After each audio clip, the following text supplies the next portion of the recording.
ଏହି ଦୁନିଆରେ ଦୁଇ ପ୍ରକାର ଲୋକ ହୋଇଥାନ୍ତି। ପ୍ରଥମ ଯିଏ ନିଜକୁ ଦୁର୍ବଳ ମାନିଥାନ୍ତି, ଦ୍ୱିତୀୟ ଯିଏ ନିଜ ଦୁର୍ବଳତାକୁ ନିଜ ଶକ୍ତି କରିନିଅନ୍ତି। ଏବେ ପ୍ରଶ୍ନ ଏହା କି ଆପଣ କ'ଣ ହେବାକୁ ଚାହୁଁଛନ୍ତି? ତାହା ଯାହାକୁ ପ୍ରତ୍ୟେକ ଲୋକ ହାଲୁକାରେ ନେଇଥାନ୍ତି, ଅବା ସେ ଯାହାକୁ ଲୋକମାନେ ଦେଖିଲା ମାତ୍ରେ କହିଥାନ୍ତି କି ଏହି ଲୋକ ସହ ପଙ୍ଗା ନେବା ଉଚିତ ନୁହେଁ। ଆଜି ଆପଣ ଚାଣକ୍ୟ ନୀତିର ସବୁଠାରୁ ବଡ଼ ରହସ୍ୟ ବିଷୟରେ ଜାଣିବାକୁ ପାଇବେ। ସେହି ଆଟିଚ୍ୟୁଡ୍ ରଖନ୍ତୁ କି କେହି ଆପଣଙ୍କୁ ଦୁର୍ବଳ ଭାବିବେ ନାହିଁ, କାହିଁକି ନା ଯେବେ ପର୍ଯ୍ୟନ୍ତ ଆପଣ ଭିତରୁ ମଜବୁତ ହେବେ ନାହିଁ, ଦୁନିଆ ଆପଣଙ୍କୁ ବାରମ୍ବାର ପାଦରେ ଦଳିବାକୁ ଚେଷ୍ଟା କରିବ।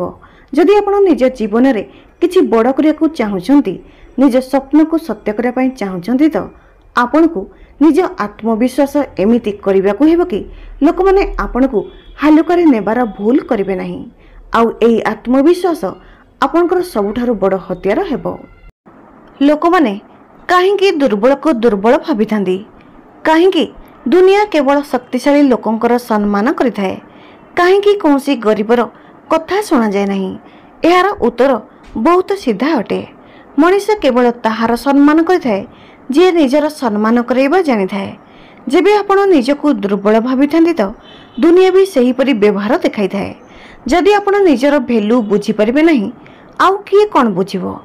ଲୋକମାନେ ଆପଣଙ୍କୁ ସେତିକି ହିଁ ସମ୍ମାନ ଦେବେ ଯେତିକି ଆପଣ ନିଜକୁ ଦେବା ପାଇଁ ପ୍ରସ୍ତୁତ ଥାନ୍ତି। ତେବେ ପ୍ରଶ୍ନ ଏହା ଉଠେ କି ଏହି ଆଟିଚ୍ୟୁଡ୍କୁ କିପରି ଉନ୍ନତ କରିବେ? ଚାଣକ୍ୟ କହୁଥିଲେ କି ଯଦି ଆପଣ ନିଜକୁ ରାଜା ମାନିନେବେ, ତ ଦୁନିଆ ବି ଆପଣଙ୍କୁ ରାଜା ପରି ବ୍ୟବହାର ଦେଖାଇବ। ଏବେ ଭାବନ୍ତୁ କି ଯେବେ କୌଣସି ରାଜା ଦରବାରକୁ ଆସିଥାନ୍ତି, ତ ତାଙ୍କ ଚାଲି କିପରି ହୋଇଥାଏ? କ'ଣ ସେ ଭୟଭୀତ ବିଚଳିତ ହୋଇ ଆସିଥାନ୍ତି, ନା ସେ ପୁରା ସମ୍ମାନର ସହ ଗର୍ବରେ ଆସିଥାନ୍ତି? ଯଦି ଆପଣ ଚାହୁଁଛନ୍ତି କି କେହି ଆପଣଙ୍କୁ ଦୁର୍ବଳ ନ ଭାବନ୍ତୁ ବୋଲି, ଆପଣଙ୍କୁ ନିଜ ଚାଲି, ଶାରୀରିକ ଭାଷା ସବୁକିଛି ରାଜାଙ୍କ ପରି ରଖିବାକୁ ହେବ। ସିଧା ବସନ୍ତୁ, ଆଖିରେ ଆଖି ମିଶାଇ ଆତ୍ମବିଶ୍ୱାସ ରଖନ୍ତୁ, ଆଉ ଯେବେ କୁହନ୍ତୁ ତ ଏମିତି କୁହନ୍ତୁ ସାମ୍ନା ଲୋକ ଆପଣଙ୍କ କଥାକୁ ହାଲୁକାରେ ନେବାକୁ ସାହସ କରିପାରିବେ ନାହିଁ। ସବୁଠାରୁ ବଡ଼ ଭୁଲ ଯେଉଁ ଲୋକ କରିଥାନ୍ତି, ସେ ସବୁ ଜିନିଷ ପାଇଁ ଅନ୍ୟର ରାୟ ମାଗିଥାନ୍ତି। ଯଦି ଆପଣ ନିଜର ସମ୍ମାନ କରିବାକୁ ଚାହୁଁଛନ୍ତି, ତ ଅନ୍ୟର ରାୟ ନେବା ବନ୍ଦ କରନ୍ତୁ ଓ ନିଜେ ନିର୍ଣ୍ଣୟ ନେବା ଶିଖନ୍ତୁ। ଚାଣକ୍ୟ କହିଛନ୍ତି କି ଯେଉଁ ମଣିଷ ନିଜ ଦୁର୍ବଳତାକୁ ନିଜ ଢାଲ କରିନିଅନ୍ତି, ତାଙ୍କୁ ଦୁନିଆର କୌଣସି ଶକ୍ତି ହରାଇ ପାରିବ ନାହିଁ। ଯଦି ଆପଣଙ୍କୁ ଲାଗୁଛି କି ଆପଣ ଦୁର୍ବଳ ଅଟନ୍ତି, ତ ନିଜ ଦୁର୍ବଳତାକୁ ନିଜ ଶକ୍ତି କରନ୍ତୁ। ଯଦି ଆପଣଙ୍କୁ କେହି କୁହେ କି ଆପଣ କହିବାର ଦୁର୍ବଳ, ତ ଦିନ ରାତି ଅଭ୍ୟାସ କରନ୍ତୁ ଓ ଦମଦାର ବକ୍ତା ହୋଇଯାନ୍ତୁ। ଯଦି ଆପଣଙ୍କୁ କେହି କୁହେ କି ଆପଣ ଗରିବ, ତ ଏତେ ଟଙ୍କା ରୋଜଗାର କରନ୍ତୁ କି ସେହି ଲୋକମାନେ ଆପଣଙ୍କୁ ସଲାମ କରିବେ। ଯଦି କେହି ଆପଣଙ୍କୁ ଦୁର୍ବଳ କହିଥାଏ, ତ ସେହି ଦୁର୍ବଳତାକୁ ହତିଆର କରିନିଅନ୍ତୁ। ଆପଣଙ୍କୁ ଡର ଲାଗିଥାଏ କି ଲୋକମାନେ ଆପଣଙ୍କୁ ନୀଚ ଦେଖିବେ? ଡର ଲାଗିଥାଏ କି ଲୋକମାନେ ଆପଣଙ୍କର ଅପମାନ କରିବେ? ଡର ଲାଗିଥାଏ କି ଲୋକମାନେ ଆପଣଙ୍କ ଉପରେ ହସିବେ? ତ ମନେ ରଖନ୍ତୁ, ଡରକୁ ଜିତିବା ଲୋକ ହିଁ ଅସଲ ବିଜେତା ହୋଇଥାଏ। ଯେବେ କୌଣସି ମଣିଷର ମନରେ ଡର ହୋଇନଥାଏ, ତ ଦୁନିଆ ବି ତାଙ୍କୁ ଡରିବାକୁ ଲାଗିଥାଏ। ଯେବେ ଆଉ ଥରେ କେହି ଆପଣଙ୍କୁ ଦବାଇବା ପାଇଁ ଚେଷ୍ଟା କରିବେ, ତ ଡରନ୍ତୁ ନାହିଁ, ଆଖିରେ ଆଖି ମିଶାଇ ଜବାବ ଦିଅନ୍ତୁ। ଆପଣଙ୍କ ଆଟିଚ୍ୟୁଡ୍ ହିଁ ନିର୍ଦ୍ଦିଷ୍ଟ କରିଥାଏ କି ଲୋକମାନେ ଆପଣଙ୍କୁ କିପରି ଭାବିବେ। ଯଦି ଆପଣ ନଇଁ କରି ଚାଲିବେ, ଆଖି ତଳକୁ କରି କଥା ହେବେ, ଡରି ଡରି କହିବେ, ତ ଲୋକମାନେ ଆପଣଙ୍କୁ ଦୁର୍ବଳ ଭାବିବେ। ଯଦି ଆପଣ ସିଧା ଠିଆ ହେବେ ଓ ଆତ୍ମବିଶ୍ୱାସ ଭରା ସ୍ୱରରେ କହିବେ ଏବଂ ସବୁ ପରିସ୍ଥିତିରେ ଶାନ୍ତ ରହିବେ ଓ ଦୃଢ଼ ରହିଥାନ୍ତି, ତ ଲୋକମାନେ ଆପଣଙ୍କୁ ଶକ୍ତିଶାଳୀ ବୁଝିବେ। ଆପଣଙ୍କ ଶକ୍ତିକୁ ଚିହ୍ନନ୍ତୁ। ଦୁନିଆରେ କୌଣସି ମଣିଷ ଦୁର୍ବଳ ହୋଇନଥାଏ, ବାସ୍ କିଛି ଲୋକ ନିଜକୁ ଶକ୍ତିକୁ ଚିହ୍ନି ପାରନ୍ତି ନାହିଁ। ଆଉ ଯିଏ ନିଜ ଶକ୍ତିକୁ ଚିହ୍ନି ନେଇଥାନ୍ତି, ତାଙ୍କୁ କେହି ହରାଇ ପାରିବେ ନାହିଁ। ଏବେ ଆମେ ଚାଣକ୍ୟ ନୀତିର ସବୁଠାରୁ ଶକ୍ତିଶାଳୀ ପାଠ ଶିଖିବା। କେମିତି ବୁଦ୍ଧିମାନ ସହ ଚାଲାକି ମିଶାଇ ଏମିତି ଆଟିଚ୍ୟୁଡ୍ ବନାଇବେ କି କେହି ଆପଣଙ୍କୁ ଦୁର୍ବଳ ଭାବିବେ ନାହିଁ, ଆଉ କେହି ଆପଣଙ୍କୁ ଧୋକା ବି ଦେଇପାରିବେ ନାହିଁ। ଯଦି ଆପଣ ଏହା ଶିଖିନିଅନ୍ତି, ତ ଦୁନିଆରେ କେହି ଆପଣଙ୍କୁ ହରାଇ ପାରିବେ ନାହିଁ। ଧ୍ୟାନ ଦେଇ ଶୁଣନ୍ତୁ, କାହିଁକି ନା ଏହି ଜ୍ଞାନ ଆପଣଙ୍କ ଜୀବନ ବଦଳାଇ ପାରେ। ଭିଡ଼ିଓଟି ଶେଷ ପର୍ଯ୍ୟନ୍ତ ଦେଖନ୍ତୁ। ଯଦି ଭିଡ଼ିଓଟି ଆପଣଙ୍କୁ ଭଲ ଲାଗେ, ଲାଇକ୍, କମେଣ୍ଟ, ସବସ୍କ୍ରାଇବ୍ କରନ୍ତୁ। ତେବେ ଚାଲନ୍ତୁ ଜାଣିବା ଚାଣକ୍ୟଙ୍କର ସେହି ରହସ୍ୟ ବିଷୟରେ। ଚାଣକ୍ୟ କହୁଥିଲେ, ଯଦି କୌଣସି ସାପ विषधर भी होई न थाओ तथापि ताकू विषधर परि देखाइबा उचित। अर्थात जदि आपण बहुत सरल मनीष भी अटंती तथापि आपण निजको कठोर देखाइबा उचित। कहीं जदि आपण निजको सही सरलतार देखाइबे तो लोक माने आपण को खातिर करेंगे नहीं। जदि आपण अधिक दयालु अटंती तो लोक माने आपण को मूर्ख भाविबे आ आपणकर फायदा उठाइबे। एथिपाई केवल बुद्धिमान हेले किछि हुए नहीं, आपण को वास्तविक होबाक पड़िबो। जदि आपण सचोट अटंती तो सचोटता सह चालाकी भी करबा सिखंतु। जदि आपण परिश्रमी अटंती तो परिश्रम सह बुद्धि भी लगांतु।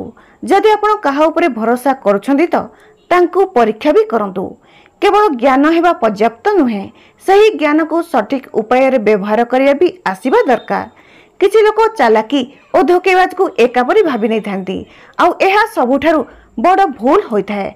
चालाक अर्थात बुद्धिमान निजको सुरक्षित रखिबा होइथाय, धोकेबाज अर्थात अन्य को क्षति पहुंचेबा। चाणक्य नीति कहिथाय कि सिंह जंगल रे शिकार करिथाय किंतु निज दल को केबे धोखा देई नथाय। अर्थात जदि आपण चालाक अटंती तो आपण केवल निजको सुरक्षित रखिथांती किंतु जदि आपण धोकेबाज अटंती तो आपण अन्यर क्षति करिथांती। जदि आपण मजबूत हेबा पई चाहुचंती तो चालाक हुंतु किंतु केबे भी अन्य को धोखा दियंतु नहीं। आमे किपरि बुझिबा कि सामना लोक हमको मूर्ख भाबुचंती कि नहीं। स्वार्थी लोक, धोकेबाज लोक एमाने केवल निज फायदा विषय भाबिथांती। एमानकर ठारू सावधान रहिबा जरूरी अटे। धोकेबाज लोक निज मिठा कथारे फसाई करी आपणकर व्यवहार करिवे। एबे प्रश्न उठे कि केमिति चिन्हिबे किए कौन। जेबे कहीं आपणक सह प्रथम थर कथा हुंती तो अधिक खोलिकरी कथा हुंदी नहीं। का उपरे शीघ्र भरोसा करंतु नहीं, प्रथमे तांकु परीक्षा करंतु। जदि कहीं दरकार हेउथिबा समय रे लुचे जाउछंती तो बुझी जांतु कि से केवल निज फायदा पई आपणक साथी रे अछंती। मने रखंतु जेउ मनीष समस्तक उपरे आखि बंद करी भरोसा करथांती से सबु बेले धोखा खाइथांती। चाणक्य कहिथिले बुद्धिमान व्यक्ति कम कहिथाए और अधिक शुणिथाए किंतु आजिकाली लोक माने ओलटा करुछंती। समस्त को निज राय कहिबार शीघ्रता होइथाए किंतु सुनिबार धैर्य न थाए। जदि आपण एही दुनिया रे आगको बढ़िबा को चाहुचंती तो कम कहिबार कला शिखंतु। जेबे लोक माने निज दुर्बलता कहिबे तो ध्यान देई सुनंतु। सेठारे आपण को तांको निज दुर्बलता देखाजिबो। जेबे लोक माने परीक्षा नेबे तो शीघ्रता करंतु नहीं, तांको प्रथमे बुझंतु तापरे जवाब दियंतु। जेबे कहीं आपण को गुप्त कथा कहिथांती तो निज भितरे सीमित रखंतु। एथिरे आपणकर विश्वसनीयता बढ़िबो। जे कम कहिथांती से सब बेले मजबूत देखा जांती आ जे अधिक कहिथांती तांको लोक माने मूर्ख भाबिथांती। निज गुप्त कथा केवल निज पाखरे रखंतु। जे निज योजना को गुप्त रखि नथांती से निज हातरे निजर पराजय करिथांती। जदि कौन से राजा निज युद्ध नीति निज शत्रु को कहिदेबे तो कौन से युद्ध जीति पारिबे। सेथिपाई निज योजना केवल निज भितरे सीमित रखंतु जेबे पर्यंत ताहा पूरा होई न जाए। बुद्धिमान और चालाक हेबा पई निज उपरे काबू रखिबा शिखिबाकू हेबो। क्रोध करंतु नहीं, काहेकि ना क्रोधरे मनीष भूल निष्पत्ति नहीं थाए।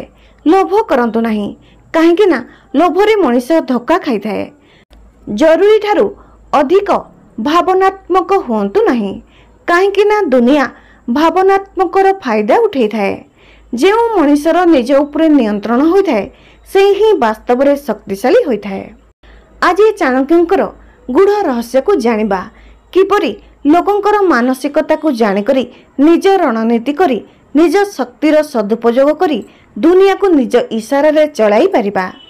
प्रथमे एई कथा जानंतु कि जेउ मनीषर निज उपरे काबू न थाए से अन्य को केबे चलाई परिबे नहीं। जदि आपण को निज इशारा रे लोकन को चलैबार अछि तो सर्वप्रथमे आपण को निज उपरे कंट्रोल रखिबाकू हेबो। भावना उपरे नियंत्रण रखिबाकू हेबो। क्रोध, डर, लोभ और ईर्षा आपण को दुर्बल कर दै थाए। धैर्य और शांति रखंतु। बिना भावी विचारी प्रतिक्रिया दियंतु नहीं। सामना लोकर प्रत्येक चाल को बुझंतु और तापरे जवाब दियंतु। जेउ दिन आपण निज उपरे काबू पाई नेबे से दिन आपण कहार गुलाम रहिबे नहीं।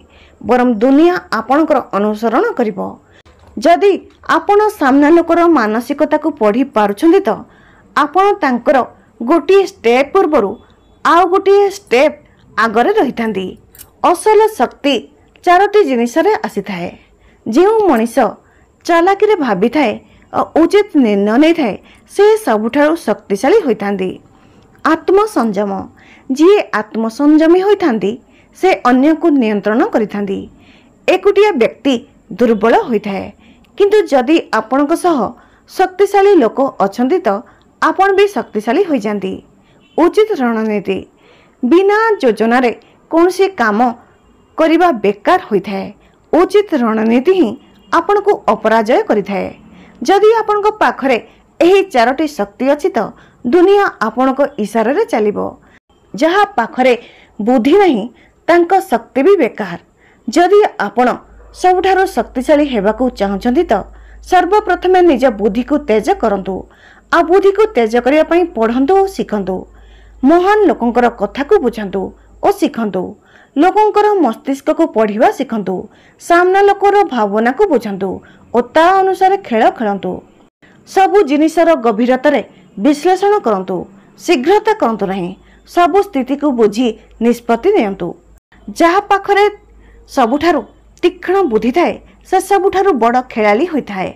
जो मनीष निज मन उपरे काबू रखिपारे नहीं से एही दुनिया रे केबे बड़ होई पारंती नहीं। आत्मसंयम अर्थ निज क्रोधर नियंत्रण, निज इच्छा को काबू रे रखिबा, भावना रे बोही जाई भूल निष्पत्ति न नेबा। जदि कही आपण को क्रोधित कराउछंती आ आपण तुरंत प्रतिक्रिया देबाकू लागि जिवे तो से मनीष आपण को मस्तिष्क रे प्रभाव पकाई थाए। किंतु जदि आपण धैर्य सहित भाबी चिंती जवाब देवे तो आपण सामना लोक उपरे प्रभाव पकाई परिबे। जो मनीष निजको कंट्रोल करबा शिखिगला से पूरा दुनिया को कंट्रोल करबा शिखिनेला। जदि आपण 5 जन मूर्ख लोकंक सह बसिबे तो आपण षष्ठ मूर्ख होइजिबे। आपणक प्रकृत शक्ति एही कथारे निर्भर करिथाए कि आपण केउ लोकंक साथी रे अछंती। जदि आपण महान लोकंक ठारू शिखिबे तो आपण भी महान हेबे। सफल लोकंक सह रहिबे तो सफलता आपणक पाखकू आसीबो। आ जदि बेकार लोकंक सह रहिबे तो आपणक शक्ति भी बेकार होइजिबो। एथिपाई सेही लोकंक साथी रे रुहंतु जे आपणकू प्रेरित करिवे। एमिति लोकंक ठारू शिखंतु जे प्रथमे सफल होई सारछंती। निज शत्रु को भी बुझंतु और तांको ठारू भी किछि शिखंतु। शक्तिशाली लोक एकुटिया चलते नहीं, से सब बेले निज सह सैनिक मानकू नहीं चली थांती। जदि आपण बिना रणनीति रे युद्ध लड़िबे तो हारिबा निश्चय। चाणक्य नीति कही थाए कि जदि आपण को जितिबार अछि तो प्रथमरु ही सबु जिनिसर योजना प्रस्तुत करी रखंतु। शत्रुर दुर्बलता को चिन्हंतु आ ता उपरे प्रहार करंतु। निज शक्ति को सेते पर्यंत लुचाई रखंतु जेबे पर्यंत उचित समय आसी न जाइछि। जिए सबुठारु भल रणनीति बनाई थांती से सबुठारु शक्तिशाली मनीष होइथांती। प्रश्न उठे कि एही शक्ति को किपरि बढ़ाइबे। प्रतिदिन नुआ ज्ञान ग्रहण करंतु। जो मनीष शिखिबा बंद कर दैथांती तांको शक्ति शेष होई जाए। अन्यर भूल शिखंतु। निज भूल करिबा ठारू भल कि अन्यर भूल को देखिकरी बुझंतु आ उचित समय अपेक्षा करंतु। शीघ्रतारे नैथिबा निष्पत्ति दुर्बल होइथाए। निज शरीर को मजबूत करंतु। एक शक्तिशाली मस्तिष्क को चलाइबा पई एक शक्तिशाली शरीर मध्य आवश्यक। निज ऊर्जा को बेकार काम रे बर्बाद करंतु नहीं। अଯଥା तर्क, नकारात्मक भावना और डर आपनक प्रकृत शक्ति को शेष करदेव। जी एही 5टी कथा को आपणे नियंती तांका शक्ति को केही भी हराई परिबे नहीं। शक्ति जदि भूल हाथ रे अछि तो ताहा विनाशर कारण होइथाए। एथिपाई प्रकृत शक्तिर सदुपयोग करिबा भी जरूरी अटे। निज शक्ति को सब बेले उचित काम रे लगांतु। शक्तिर व्यवहार केवल जितिबा पई नुहे बरम उचित मार्गदर्शन पई मध्य करंतु। केबे भी निज शक्ति को अन्य को दुर्बल करिया पई व्यवहार करंतु नहीं। जे निज शक्ति को उचित दिगरे लगांती से ही प्रकृत राजा होइथांती। चाणक्य कहूतिले सबुठारु बड़ विजय ताहा होइथाए जेबे आपनक शत्रु बिना लड़ी हार मानि नै थाए। शत्रु को दुर्बल अनुभव करने पाई तांको दुर्बलता को चिन्हतु आउ तांको उपरे प्रहार करंतु ताठारु अधिक आत्मविश्वासी हुंतु। जदि आपण निजको शक्तिशाली देखाइबे तो सामना लोक निज भितर हीन भावना अनुभव करिवे। एमिति देखांतु कि आपण को से डर लागंती नहीं। जेबे शत्रु माने देखिबे तांको प्रत्येक चाल आपण को उपरे कौनसी प्रभाव पकाई पारु नहीं तो से निजे साहस हराई देबे। जेउ मनुष्य को तांको मनरे ही हराई दिया जाए से लड़ाई जीति पारंती नहीं। जदि आपण को निज शत्रु ठारू आगरे रहिबार अछि तो आपण को दुई पाद आगुआ भाबिबाकू हेबो। शत्रु जहा भी करिवो ताहा कौनसी उद्देश्य करिवो। एथिपाई सर्वप्रथमे तांको मानसिकता को बुझंतु। केमिति से पछरे व्यवहार करुथले ताहा देखंतु। से आगरु किपरि प्रहार करुथले तांको स्वभाव को चिन्हंतु। कौन से शीघ्रता करुथले अबा बहुत भावी विचारी प्रहार करुथले तांको दुर्बलता को बुझंतु। केउठारे से सबुठारु अधिक दुर्बल होइतांदी। जो माने शत्रु को पूर्वरु अनुमान करनी थांदी तांको कहीं हराई परिबे नहीं। चाणक्य कहूतिले सीधा युद्धरे जीतिबा लोक सबुठारु शक्तिशाली होई न थाए बरं सबुठारु चालाक होई थाए। जदि आपण निज शत्रु को सीधा लड़ाई करिवे तो हुए तो आपण हारी पारंती अबा बहुत अधिक क्षति सही पारंती। एथिपाई सबुठारु बुद्धिमान उपाय एहा कि बिना लड़ी शत्रु को दुर्बल करी हेबो। जेबे आपण शत्रुर भूल को शत्रु विरुद्ध रे ठिया करेबे तो एमिति परिस्थिति बनेबे तो से निजे विचलित होई जिवे। सबुठारु बुद्धिमान योद्धा से जे बिना हथियार उठे निज विजय निर्दिष्ट करिने जहाकू एहा जणा नथाए कि तांको आगको आसुथबा प्रहार केउ आडू आसीबो तो से निजे ही हारि जिवे। जदि आपनको शत्रु एहा जानि नेबो कि आपण कौन भाबुछंती बोली तो से सही हिसाब रे निज योजना करिथाए। एथिपाई तांको भ्रमरे रखंतु। निज उद्देश्य को गुप्त रखंतु। केबे केबे किछि एमिति करंतु कि जहा तांको आशा ठारू अलगा होइथिबो। तांको एहा अनुभव हेबाकू दियंतु नहीं कि आपण तांको विरुद्ध रे कोनोसी योजना करूछंती। जे सबुठारू बड़ रहस्य रखि पारंती से सबुठारू बड़ विजय हासिल करि पारंती। सबुठारू विपदपूर्ण मनुष्य से होइथाए जे निज असल शक्ति को दुनिया ठारू लुचाई रखि थाए। जदि आपण निज शक्ति और योजना को समस्तक सामना रे रखिदेबे तो आपणको शत्रु प्रथमरु सेतिपई प्रस्तुत होइजिवो। एथिपई निज असल शक्ति को गुप्त रखंतु। बाहर को एमिति देखांतु कि आपण बहुत दुर्बल अटंती हेले सामना लोक आपण को हालुकारे नेबो। जेबे उचित समय आसीबो तो निज प्रकृत शक्तिर व्यवहार करंतु। जहार योजना केही बुझी पारिबे नहीं से सबुठारु विजयी होइथाए। जहांकू तांको निज हथियार रे हरा जाए ताहा सबुठारु खराब पराजय होइथाए। जदि शत्रु मिछ प्रचार करिथाए तो तांको सत्यता सामना को आनंतु। जदि से अन्य को आपण को विरुद्ध रे करूछंती तो सेही लोकन को निज आड़ को करि नियंतु। जेउथिरे तांको चाल रे तांको हराई दिया जाय परिबो से शत्रु केबे मुंड उठै परिबो नाही। जे समयर शक्ति को जानि नै थांती तांको दुनियार कौनसी शक्ति हराई परिबो नाही। सबुठारु बड़ विजय सेतेबेले मिलिथाए जेबे आपण उचित समय रे प्रहार करिथांती। आपण शत्रुर सबुठारु दुर्बल मुहूर्त को अपेक्षा करंतु आ सेतेबेले प्रहार करंतु जेबे से सबुठारु अधिक असुरक्षित अनुभव करुथिबे। जदि आपण शीघ्रता करिवे तो हारि जिवे। अधिक डेरी करिवे तो सुजोग हाथ छड़ा होई जिवो। एथिपाई उचित समय को जानतु आ सही समय रे निज चाल चलांतु। जे उचित समय रे प्रहार करिथाए तांको विजय सुनिश्चित होइथाए। जे अन्य उपरे निर्भर रहिथांती से केबे महान होई पारंती नाही। आत्मनिर्भर हुंतु। निज काम निजे करिबा सिखंतु। निजर निष्पत्ति निजे नियंतु। कोनसी स्थिति रे अन्य उपरे निर्भर रहंतु नाही। जेउ दिन आपण निज शक्ति निजे होई जिवे सेही दिन केही आपण को भांगी परिबे नाही। हथियार रो शक्ति दिने शेष होई पारे हेले निज मानसिक शक्ति केबे शेष हेबो नाही। आपण को मानसिक शक्ति मजबूत अटे तो कौनसी भी परिस्थिति आपण को भांगी परिबो नाही। एथिपई निज को मानसिक भाव में शक्तिशाली करंतु। भय ठारू दूरेई रहिबा बदल रे तार सामना करंतु। निज विचार को एते मजबूत करंतु कि केही भी आपण को डराई परिबे नाही। जिए निज मानसिकता को जीति नहीं थाए से पूरा दुनिया को जीति पारे। बिना अनुशासन रे कौन से व्यक्ति महान होई पारे नहीं। आपण को निज जीवन रे एक शक्त अनुशासन आनिबा को हेबो। मने रखंतु जे सबुदिने परिश्रम करिथाए से ही आगकू बढ़िथाए। जे निज ऊपर नियंत्रण रखिथाए से ही महान होइथाए। निज जीवन रे अनुशासन किपरि आनिबे? निजर लक्ष्य निर्दिष्ट करंतु, ताकू पूरा करंतु। निज समय को बर्बाद करंतु नहीं।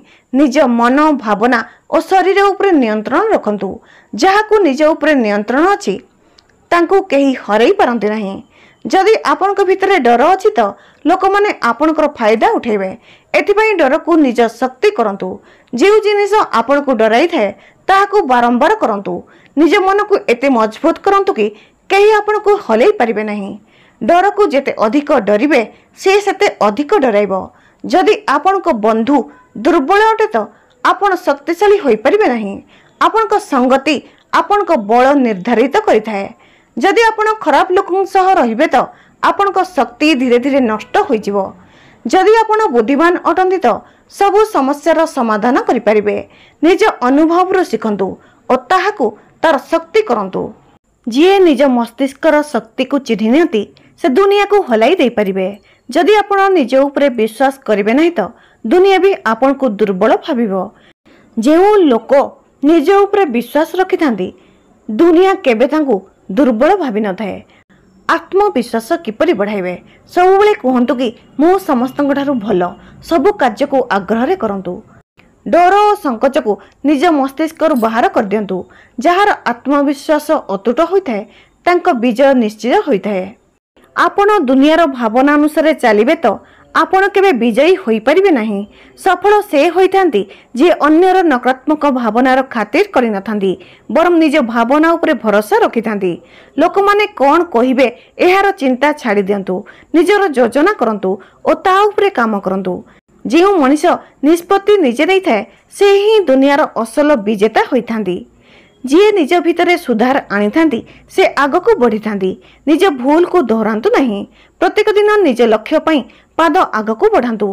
जीवनर वास्तव परीक्षा सेतेबेले होइथाए जेतेबेले सब किछि आपन को विरोध रे होइथिबो आ ताकू सामना करी आगको आपण बढ़िथांती। से ही वास्तव रे विजेता होइथांती। आजिर भिडियोटी आपन को किपरि लागिला कमेंट करी जणाइबे। वीडियो भलो लागिले please like comment share and subscribe करंतु।